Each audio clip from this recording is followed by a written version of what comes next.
I just want to offer a little bit more clarity around these human capital bonds and the financial structure so that people can sort of, because I think that is a central concept that people need to understand. And they change up the terms for it sometimes, so it makes it hard to pin down, because they'll say, oh, it's not a social impact bond, it's pay for success, or it's not pay for success, it's a social impact partnership, or they'll continue to change the words. But essentially the premise of this human capital financial system that's moving forward is that there are equations that are used to cost out sort of negative externalities. And there are academic institutions often will be brought in to create these equations, these think tanks, to determine your return on investment. And so they cost out, what does it cost if you're incarcerated? And in many respects, growing the levels of incarceration and documenting the cost of incarceration are really going to feed into these impact markets, because that's going to be a giant cost offset. What is the cost of providing special education? What is the cost of someone having depression and not being able to work? Everything, all of these human elements or social or policy programs are going to have money attached to them. And then the premise is that if you can preemptively fix someone, and this may be that the person hasn't even ended up in that situation, they may have never been incarcerated, they may have never actually been diagnosed with depression, they may never have been identified as needing special education, but if you profile them into their potentiality of that, right? It's almost like a pre-crime scenario. You can preemptively fix them from something that may have never happened and generate a cost offset, because you would say, it's going to cost us X thousands of dollars to fix you if you've been broken. It'll cost us only a fraction of that to fix you preemptively so that doesn't happen. And the space in between will negotiate our profit, and that's the profit that will be taken by these investment entities. So I just want to make it clear that the history of this structure goes back much farther than I initially thought. I had originally thought that this started with social impact bonds, which came out of the United Kingdom, and Sir Ronald Cohen developed them, and I think about 2010. And the first one was the Peterborough Social Impact Bond, which was a prison bond, and that was early on. And then several years later, I think in 2012, that concept was brought over from the UK to the US, and the first social impact bond here was Rikers Island, which was another prison social impact bond to ostensibly provide services so that people wouldn't end up back in prison. And again, even within that concept, you have to understand that that's not looking at the structural nature of incarceration, that being incarcerated is essentially something that is the problem of the person as opposed to a problem of a social system. So I had thought it started with social impact bonds in this sort of 2010 era. I found out later that actually the government performance contracting system was much earlier and actually started in the mid-1990s. And this happened in the Twin Cities area, which wasn't any place. There's sort of a geography to this. There's this idea of, New York as hedge funds and DC as policy and Silicon Valley as tech and entertainment, and in different, Boston as venture capital, these different cities that have different, Chicago as futures markets, different cities. Twin Cities was not on my radar at all. But it turns out that the Twin Cities is also where charter schools started. And it was right around the same time. And the Minneapolis Federal Reserve, there was an economist there, his name is Arthur Rolnick. So Arthur Rolnick, and also a gentleman by the name of Stephen Rothschild, who was a former executive at General Mills, who had started a sort of work-ready program for at-risk adult men in that area, got together and created in the mid-1990s a prototype for performance-based contracting for the government. And for Minnesota. And that was the very earliest structure upon which all of these pay-for-success contracts now have been layered on top of. So that's important to understand, that it goes back to the Federal Reserve research early on, and that Stephen Rothschild was connected with Clayton Christensen, so this idea of disruptive innovation.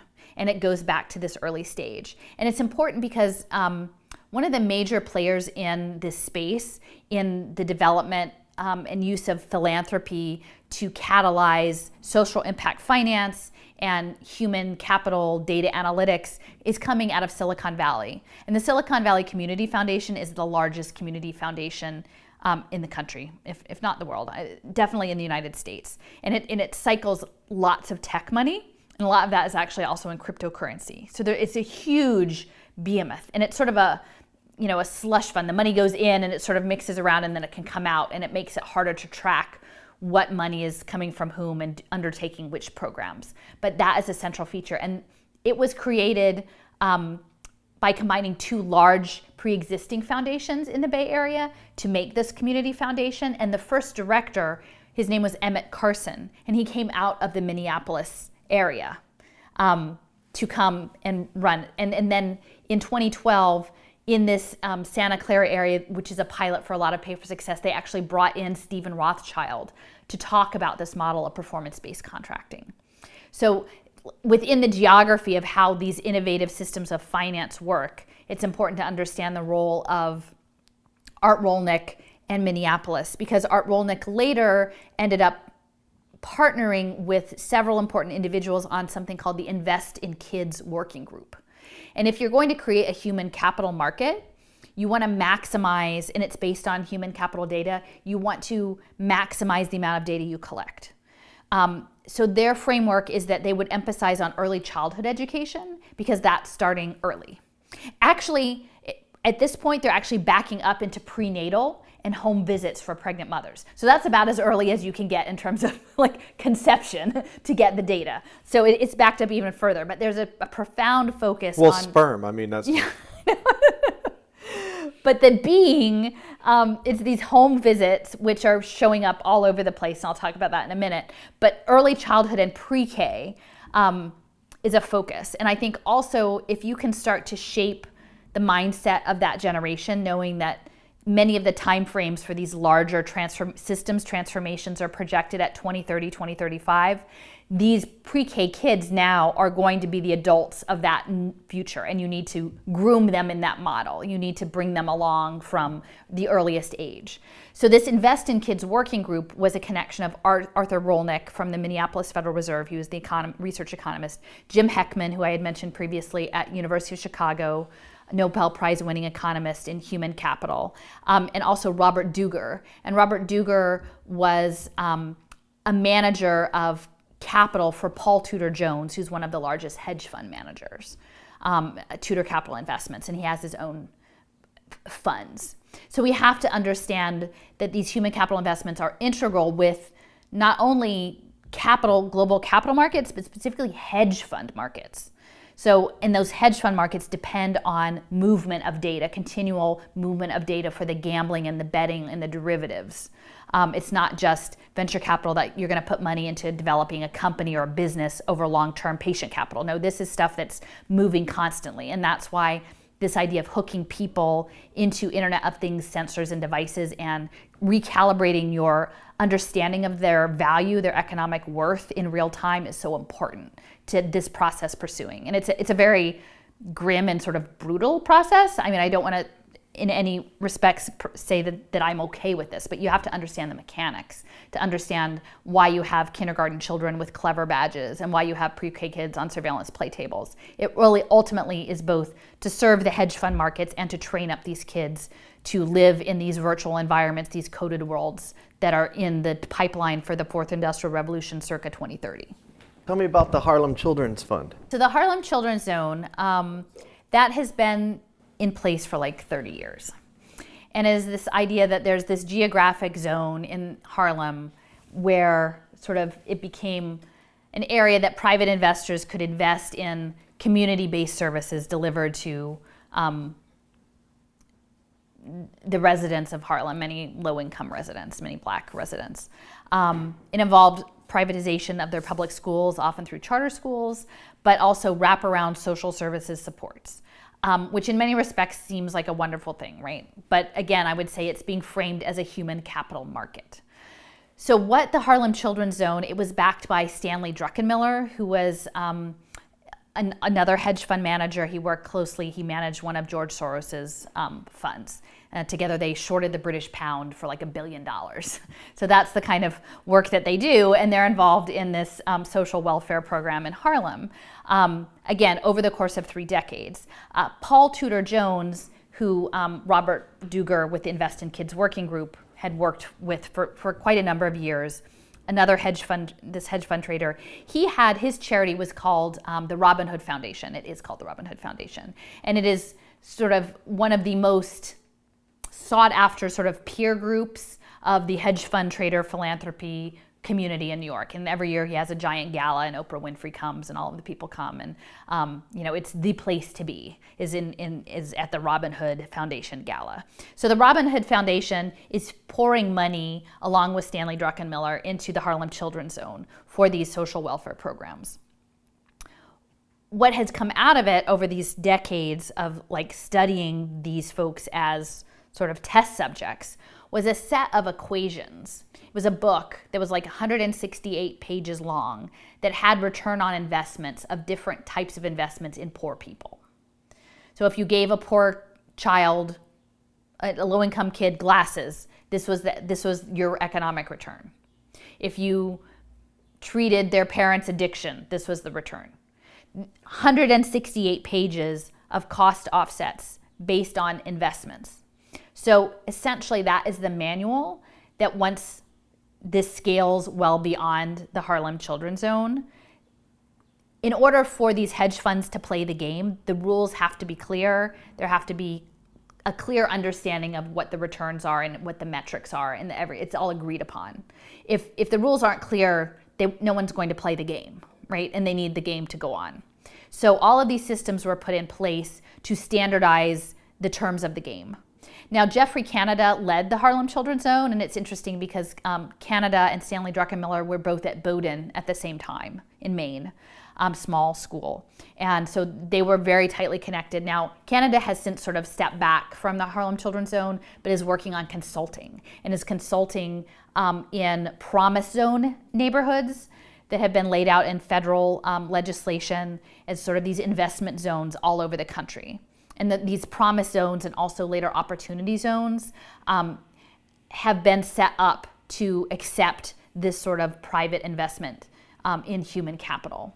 But we have to understand all of this human capital as something that quantifies people as data and essentially values people merely for their perceived contribution to an economy that is increasingly run by robots and doesn't need people, right? So it's a very twisted system of how we're both profiling people, controlling people through the data, all of which is framed as a caring service providing role when really it is not empowering to the people. It is very paternal, like controlling of the people, because for the most part, there's not a lot of choice made in how they operate within these investment systems. They're just acted upon.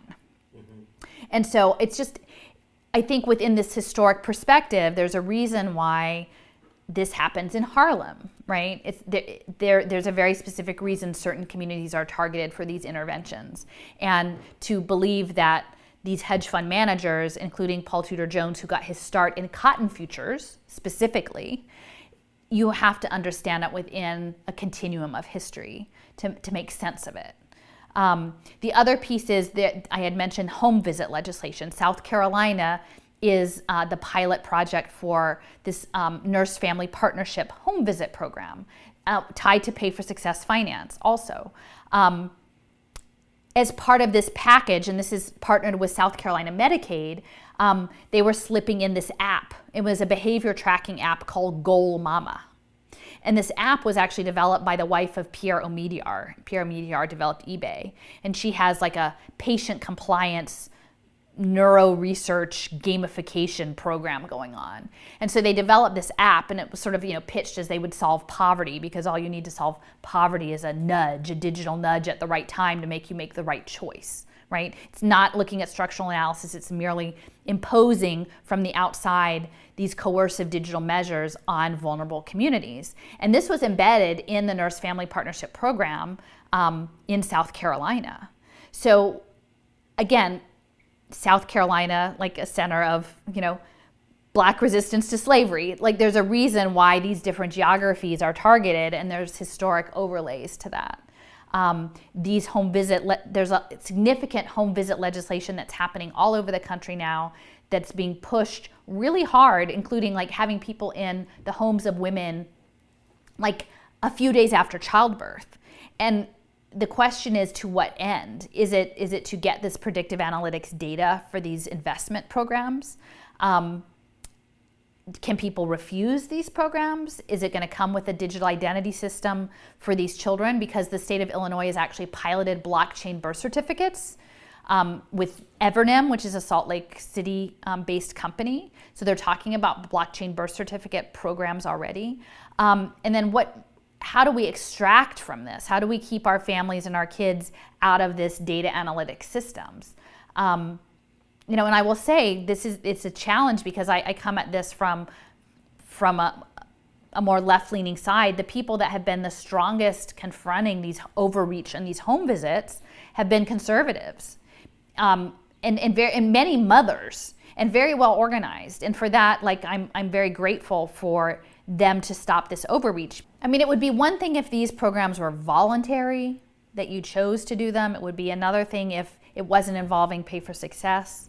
It'd be another thing if it wasn't involving coercive apps that would track people's behaviors. And I think increasingly now with the contact tracing and these health status check-ins and QR codes, people are being more conscious about how these phones, these ICT, individual communication technology devices are being used to, in very prescriptive ways, in ways that begin to confine people and control people.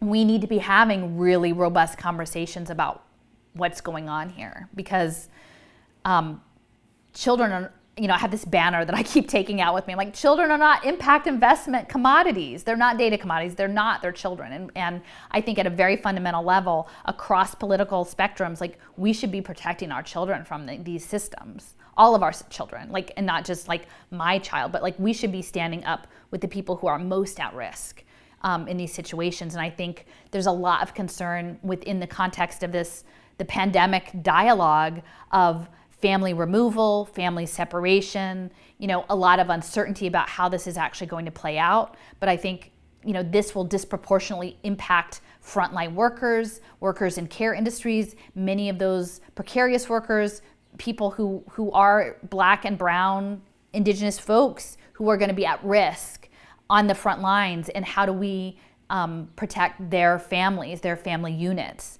That's really important to think about. So it's kind of the intersection of these two things.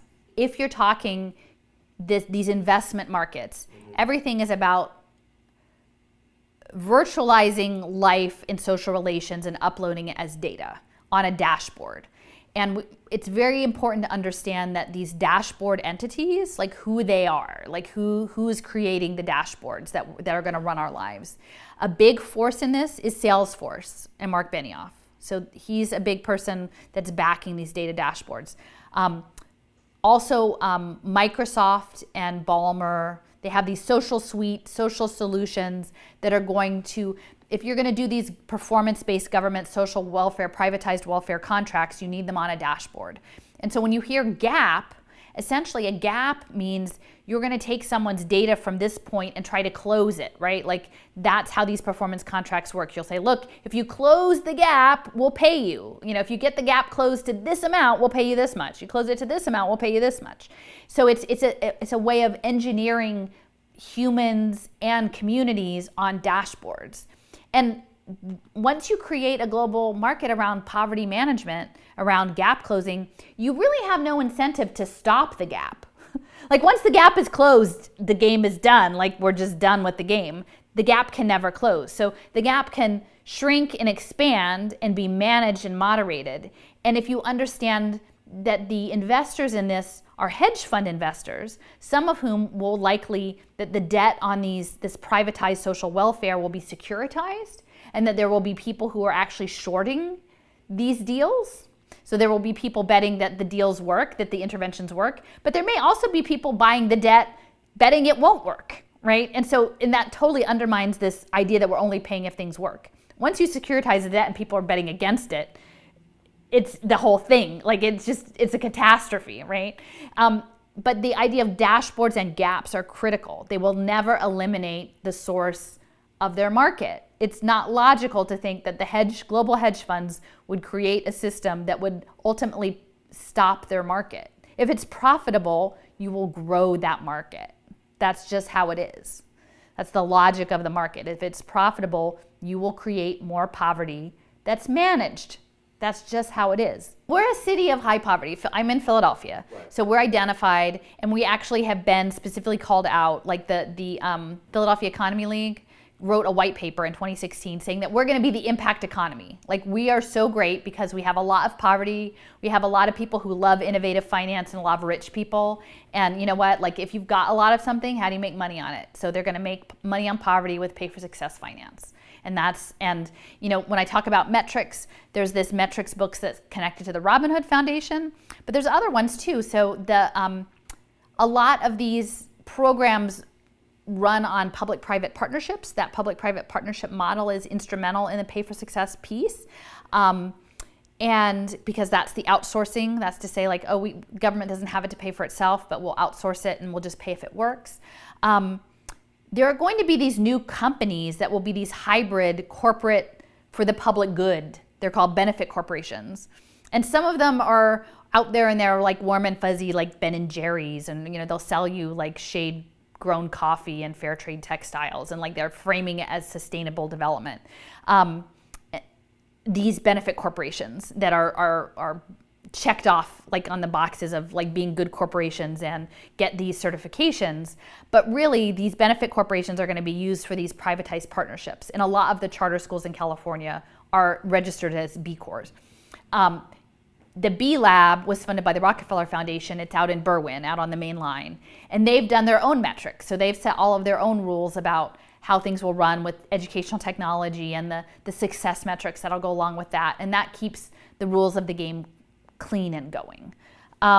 So Philadelphia has a new poverty committee. It rolled out last year to manage our poverty for profit.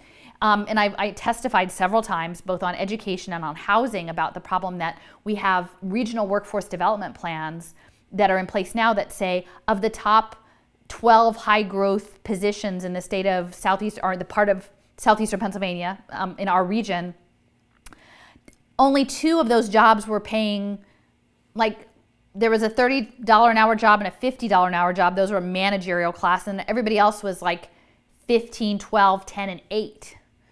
And they're talking poverty, but they're not talking about the gig economy. They're like, oh, maybe we should talk about the gig economy. Like, it never occurred to the city council people after multiple public hearings that like they actually need to be talking about the gig economy, that you couldn't talk about homelessness without also talking about the fact that our workforce plan says a vast majority of people are making $10 an hour.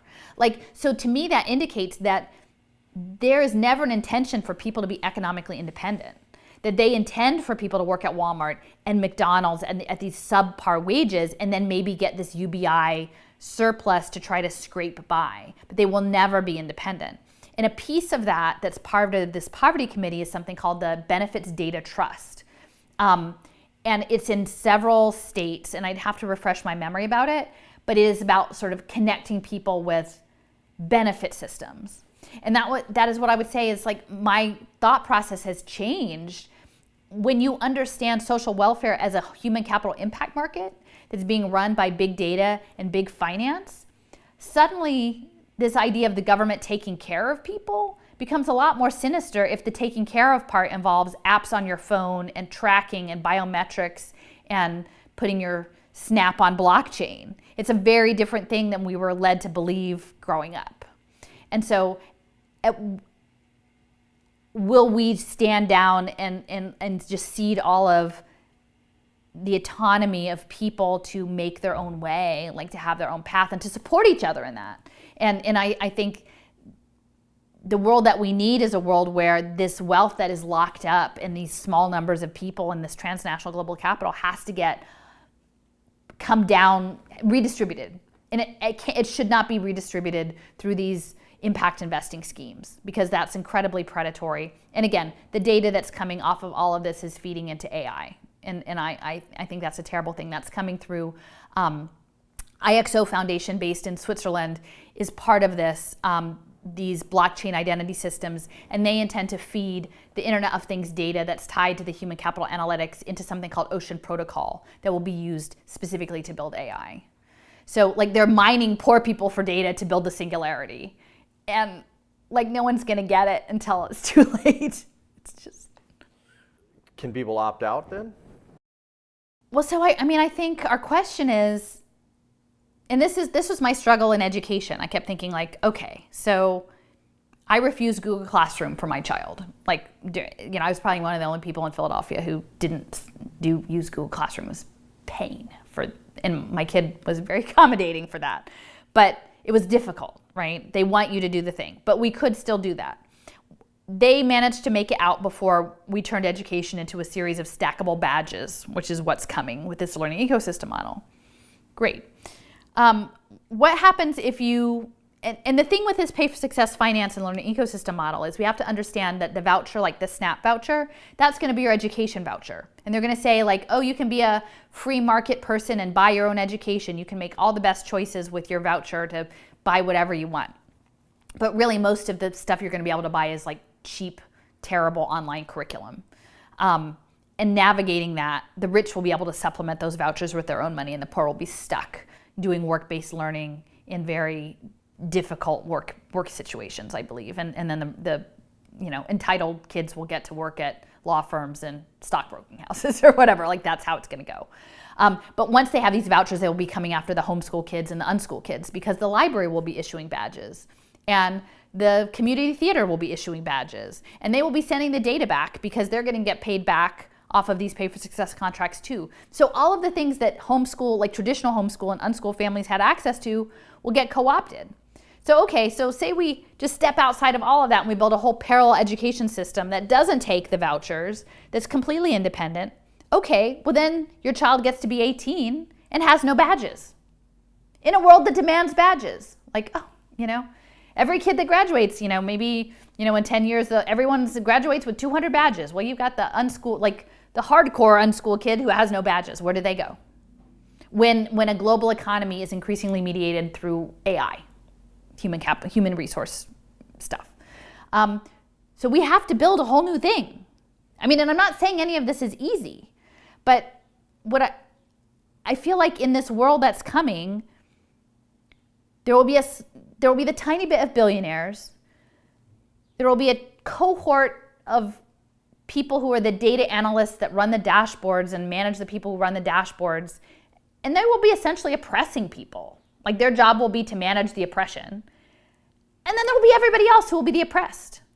And like, I don't, as a parent, want to aspire for my kid to like succeed by being in a position to be the oppressor. Like, and I don't mean to say that we haven't always lived in a situation where people of privilege have been in positions of enacting certain levels of oppression. But it will be increasingly brutal and increasingly automated. And I think the mental health impact of that on everyone is going to be devastating. So I'm just trying to think through how do we build a world with no badges, with real knowledge, with reciprocity, in which the resources of the earth and the community are shared in ways that support humane relationships.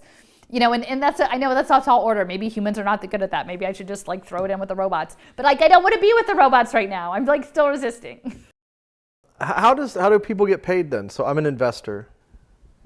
I invest in this social impact. Where does that money come from to pay me back plus my profit? Well, so for now, for the moment, and this is all sort of fictitious capital, right? So it's kind of like they're just making shit up. But is that the government will agree not to pay for the services straight out, but only pay for the services if they work, okay? So this is this government performance piece, that they'll somehow come up with the money if you can guarantee hitting the data mark that you have to hit, so that your kids in online pre-K get a certain score, or your kids, that's how it's structured. Like clearly, if the rich people are not paying their taxes and the poor people can't pay taxes, like eventually the government will start to like not even be able to do that at all, which is interesting. So then there's another form of innovative finance, which is the next generation, that's being called the impact security, which is piloted by these two women, one of whom is an Wharton alumna. And they have piloted this concept where, how do I say it? So an investor can invest in an evidence-based program with a performance-based contract in a nonprofit. And if they achieve it, they can be paid back by a foundation. So in the impact security premise, the government isn't really involved at all. And so in this case, if you realize that the corporations, many of whom say the technology corporations, have parallel foundations, you essentially create the human capital battery system. So say, for example, you have 𝓎𝓊𝓃𝒾𝒸𝒁, and 𝓎𝓊𝓃𝒾𝒁 decides, and this is all just conceptual at this point, to invest in a early childhood education intervention that's predicated on data where the pre-K people use 𝓎𝓊𝓃𝒾𝒁 tablets, products, devices, wearable technology, brainwave headbands, whatever, to get the data. And then they manage to engineer to hit the targets to make the pre-K kids jump through the hoops to get the number that they need to get. And then they're paid back by the William and Flora Hewlett Foundation. And you know what I mean? And you could have the Dell Corporation and the Michael Dell Foundation. You can have Microsoft and the Gates Foundation. Like you can have any of these technology companies on the one hand are making this investment and paying each other back. So they're just circulating their corporate capital and their philanthropic capital round and round and round. And the people are caught in the middle making the data. Now so the impact security right now, the case, they've piloted it in San Quentin prison, and it's framed as job training, doing coding for incarcerated people.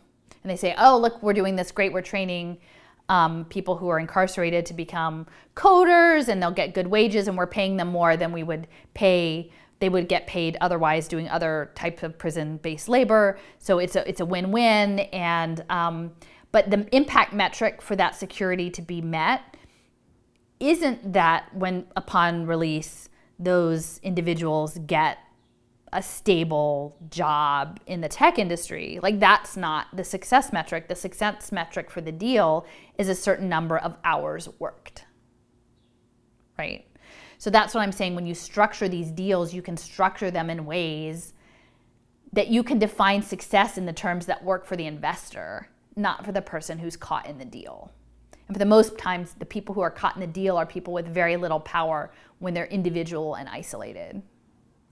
And you mentioned that there could be a situation where secondary and other markets could be created where they're actually selling these investments between each other as well. Is that correct?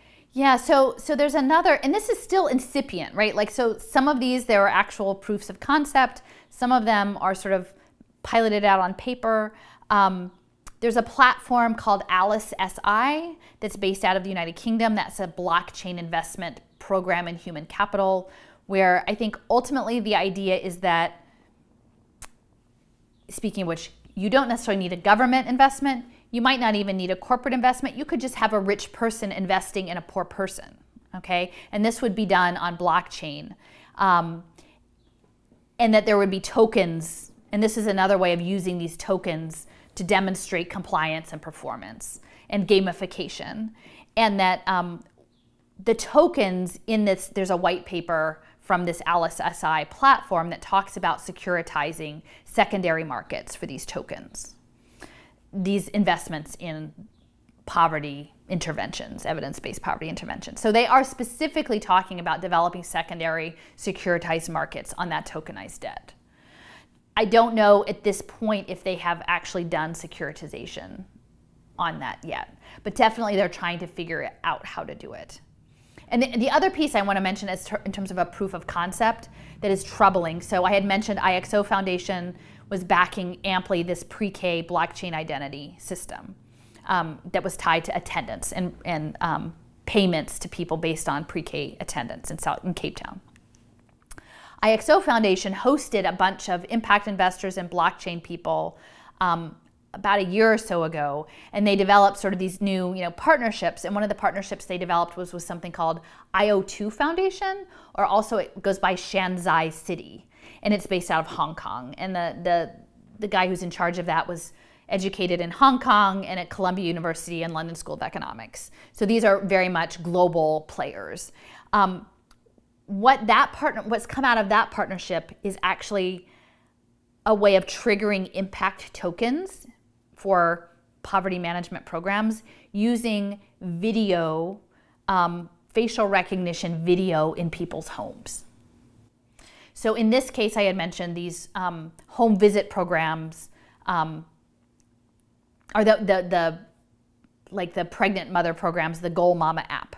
I had mentioned home visit programs. Well, now you add in a tablet that can take video, and you have social impact interveners coming into people's homes with a tablet that enables video taking and facial recognition on this tablet that would enact blockchain payments if you could prove that the intervention was successful in whatever that way that was. Like, I don't know if the child needs to perform some task in front of you. Like, I don't know if you're documenting. I don't know what, they have a number of papers that talk about how this is called like last mile verification on blockchain. But so they are essentially mixing the sort of innovative finance Swiss banking model with sort of cutting edge AI, blockchain, facial recognition work coming out of Asia. And so when I talk about this is not a Democrat or Republican thing, this is not a national thing. I mean, it does involve empire and US like finance, but it is a global enterprise that we're looking at, and that what we need is to understand these models, and that any model, once it's secured and becomes socially normalized, can be anywhere very rapidly, especially since it's all connected to the Sustainable Development Goals and often operating through UNICEF. Because actually that pilot program was happening in China, but also in Brazil, in Boa Vista, which was tied to this Bolsa Família family subsidy for low-income families in Brazil. They were using the same technology, this facial recognition technology, in people's homes. So people very much are becoming the batteries of these systems. And I think there are many people in blockchain spaces who think of this as liberatory technology. But you tie it to Swiss banking, and you tie it to facial recognition, and you get in people's homes, and you threaten people like potentially with compliance or family separation, and social service programs that are operating at the behest of the state and corporations. And there are very, very many ways that can go wrong. And we need to be very, very conscious. And we need to stand in solidarity globally, because it's coming after all of us. What are some scenarios? Like, can you give me some scenarios where this would go south? Like, to flesh it out, like to get people's, because a lot of this just seems kind of abstract it's going to feel a lot of abstract for people but if you can give okay, imagine this happens and then this happens. This is a scenario that could take place because of this arrangement, Yeah. So so a lot of the what's useful around this is understanding the language. So they'll talk about pathways and like continuum of care, and that you're placed in a program and you're not, you just have to stay on the pathway that someone gives you. So say you are an unhoused person and you're put in a job training program, right? And you're given a smartphone to track your progress on your pathway. And there's an investor in this work training program. It's a social impact, pay for success work training program. And you're supposed to clock in and out of your program with a QR code on your phone. And you have a health crisis or something, that precludes you from participating. But many of these systems become automated, and there's not actually a person that you can talk to, a case manager, may just be an avatar to stop the systems in place. So you're not able to check in because you broke your leg and you're in a coma or something like that. And then essentially, if you do not follow these automated procedures, you get cut off, like your benefits are wiped. And so like when you get out, like you can't get back in the system. You know, I talked about the surveillance play tables with the kids, like those are blockchain enabled, like that will be part of this blockchain identity, I believe. There are things that are, I think, going to be coming out of this disease situation right now. There's a lot of talk, or there was, around the issue of comorbidities and the impacts of people who had pre-existing conditions on having bad health outcomes. And I think we're very aware that Black and brown communities, Indigenous communities have been hit very hard in terms of mortality in this. There are many more comorbidities because of multiple reasons, you know, intergenerational trauma, environmental racism, stress, not access to good food. Like there are many structural elements that lead people to have asthma, diabetes, different elements that impacts their ability to have good health, that are often beyond their immediate control, that are part of the environment in which they live and operate. What I am seeing is an interest in connecting pay for success finance to medical documentation. And so they would have something called social prescribing. And we're hearing this now. And it sounds good, like go to your doctor, they'll prescribe you some nature. You're a little depressed. We think you should get out for a hike. You know, you're not, you know, your diabetes, your blood sugar levels are not great. We think you should be doing some more walking. Maybe you're a little stressed, you should do some meditation. And all of these things might sound nice, but when they become impact markets tied to your digital identity, this idea that you would need to check in again with a QR, we're ending up in this QR code world, right? You know, I work in a public garden space. All they need to do is put a QR code on the check-in sign and say, your aunt gets put on a pay for success healthcare pathway that they're supposed to, you know, walk somewhere, like maybe we're a preferred provider, where you have a QR code and you have to check in. But say something happens, you lose your housing and you can't get to the place to do the walk because you have to be at the agencies trying to figure out what happens next with your housing, and you can't walk the things, and then the time comes that you need to get a replacement of your shoes, you know, or some durable healthcare equipment, and it comes up that you haven't been fulfilling your obligation on this pay for success social prescribing program. And these are very real things that I think the technology exists right now to do them. The question is, are they acceptable? And my concern is that they take very real concerns around equity of health access and issues of social determinants of health. And they're actually weaponizing these for the hedge funds, because now they're increasingly having wearable technology. They can put a sensor in your sneaker. They can give you the brainwave headband and check and see if you've been like meditating like you were supposed to. You're a veteran with post-traumatic stress disorder, and Bank of America sends you a VR headset, and they know if you haven't been wearing it, right? And understanding big pharma is moving into digital medicine. I mean, there are many concerns about these power dynamics and what positions vulnerable people are put in when they're made, that their basic ability to live in the world is conditioned on compliant behavior to things that may not be in their best interests. Or may be impossible for them. Even if they were in their best interest, they may be just simply impossible to accomplish.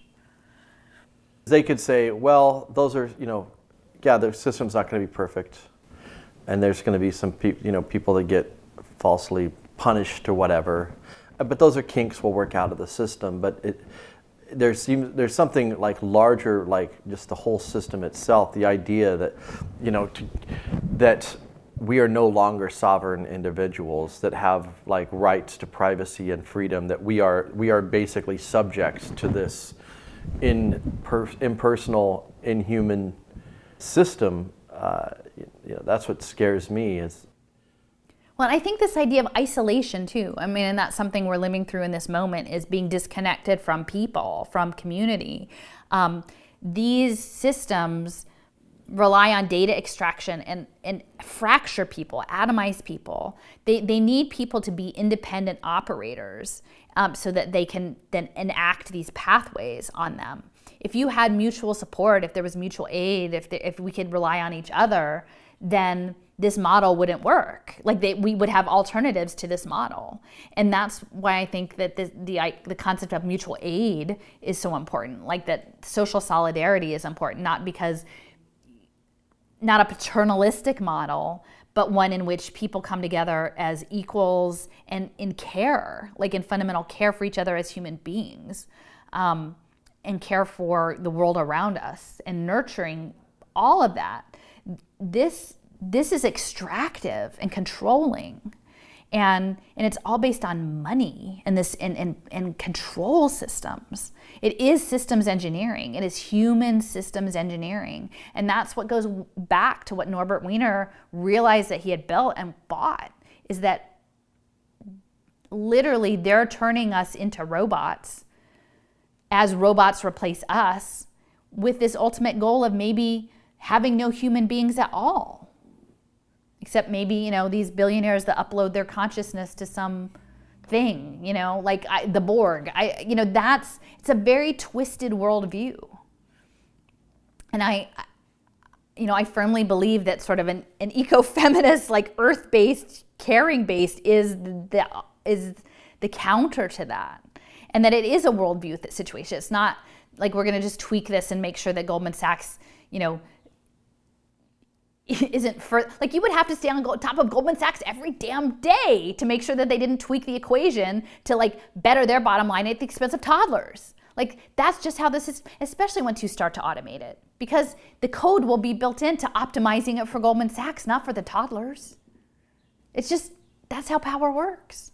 But see, it's interesting. So, I mentioned about the Heckman equation said that they couldn't really change cognitive data, but they could manipulate character. And a lot of this has to do with, in school and education, what they call social emotional learning, and stuff that sounds really good because we were like brutalized by the standardized testing regime. And we're like, no, like we care about the whole kid, not just reading and math scores. And so it sounded really good. But really, when you understand that their goal is to structure behavior according to certain metrics that are found to be acceptable, a lot of that social emotional learning is coming through something called CASEL, C-A-S-E-L. I'm trying to remember. It's like the Collaborative for Academic Social Emotional Learning. It's backed by the Novo Foundation, which is Peter Buffett, I believe, Warren Buffett's son. So they're all into this character training, mind manipulation idea. And, this stuff is embedded even in sort of beloved institutions. And like many people were really upset with me when I wrote about a program that Sesame Workshop is doing, essentially with IBM. The MacArthur Foundation gave $100 million to data mine Syrian refugee children using AI literacy tablets developed by IBM. And it was branded with Sesame Workshop. And I said, this, and actually if you look into the history of Sesame Workshop, it's the first public-private partnership, and it came out of MIT. It's always been a function of this system of empire, really, but branded with furry Muppets. And you start peeling back and you're like, oh, like actually Sesame Ventures has a whole tech venture capital program. So these PBS Kids apps and these branded apps that are being pushed into the hands of 2-year-olds right now are all part of this program and part of what Heckman is looking at to incentivize families to get their kids on these apps so that they can get the data to prove behavior change. And it starts with this premise that there's something wrong with you that needs to be improved. Yeah. And so, this is based in this interoperable data system. The pilot for this interoperable data system was again in San Jose, which is in the Silicon Valley area where these pilots are all taking place, and it's called Data Zone. And it was backed by the NSF initially, and then Mark Zuckerberg put a bunch of money into it also the David and Lucille Packard Foundation. So that was the model. It's now expanded to, I think, 300,000 or 400,000 students in that school district. It feeds into something called the Silicon Valley Regional Data Trust, which is encompassing like mental health data, early childhood data, juvenile delinquency data, academic data, foster care data, all of this data, because for them, data is the oil, right? And it's the predictive analytics. And Chan Zuckerberg was backing the scaling of Silicon Valley Regional Data Trust with the National Interoperability Collaborative. And at this big launch for this as the model, like that they were going to scale, and I think it will come out of these health passports, and it will be tied in with Medicaid. They had panel discussions with folks that were like juvenile court justices, but also David Hausler was there. And David Hausler was the person who oversaw getting the genomic sequencing on the internet, right? So to me, that indicates, like they said, oh, there was a lively panel discussion. This is in the press release for this event where they're launching the Silicon Valley Regional Data Trust. I'm like, why, if they are not incorporating genomic into the predictive profiling, was Hausler there? And it seems very clear to me that there will be a genomic component in some of these profiling systems, which very much there's connections to the Templeton Foundation and Angela Duckworth and things that who's still advancing, Francis Galton, that there are situations that could very easily veer into eugenics, especially as we're talking about synthetic biology and bioengineering and using school-based community health centers. In a world, again, in which those in power feel like most human beings are redundant and that robots can do the work better, there are profound consequences, and they're all very racialized, and we have to be asking a lot more questions. Right. 𝓎𝑜𝓊𝓇. Yeah, it's hard for people to think like these people in power do not think like you and I. Like they have a different way of looking at the world. I mean, that's what power does. You know, we probably would think differently if we had that much power.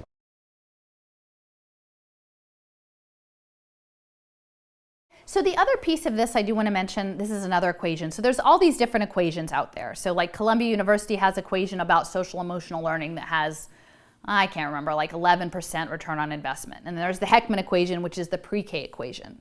So that's a 7 to 13% rate of return. And the thing about the 13%, 7 to 11, but if you add health impacts, it's 13. So what we're starting to see are smart playgrounds, if kids ever get to go back to the playground again, where you have QR codes and augmented reality and like literature activities to do on your phone at the playground so they can get the data for the health impacts for these deals, right? So everything has to be subsumed, like real life has to be integrated into the virtual world so the hedge funds can run their deals.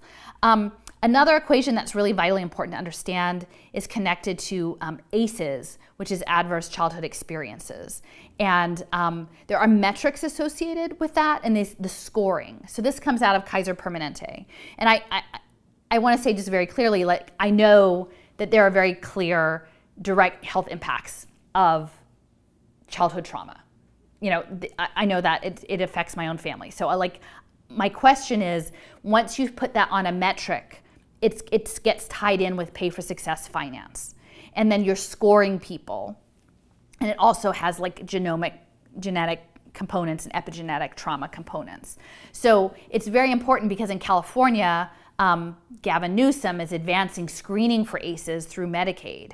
And we have to understand the way in which gathering all of this predictive profiling tied to trauma scores and talking about what that means for this hedge fund market, because for the market, in the sick logic of this market, intervening for people who are screened as having high trauma scores according to these 𝓍𝑒𝓊𝓃𝒾𝒸𝑒 metrics has a very high profit rating, because when you harm a child, the impacts cross many different areas. People are more at risk of addiction, incarceration, unemployment, mental health, and all of those have numbers connected. So then those children who experience trauma become really valuable targets for these interventions, because you can say intervene with one intervention and say you're going to take profit across all of these other future projected traumas that these kids are going to be fed into, like before it even happens to them. But you can say, like, clearly we know, so the profit-taking potential is magnified. And oh gosh, I think it's Nadine Burke-Harris is the doctor that Newsom appointed, and is the ACEs expert. And a lot of this is backed by the tech folks.